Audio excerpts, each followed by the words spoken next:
நல்லா பண்ண. ககாஷி சென்சை, கீழே இறங்கிடாத, நானே கூட்டிட்டு போறேன்.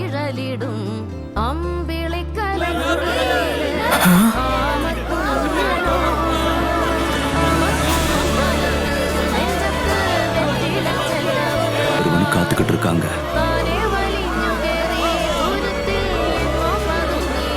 வருங்காலத்துல கண்டிப்பா நானும் ஒரு நாள் ஹோக்காகே ஆவேன். அதுக்கப்புறம் இந்த கிராமத்துல இருக்கிற ஒவ்வொருத்தரும் கண்டிப்பா என்னையும் ஒரு மனுஷனா மதிப்பாங்க.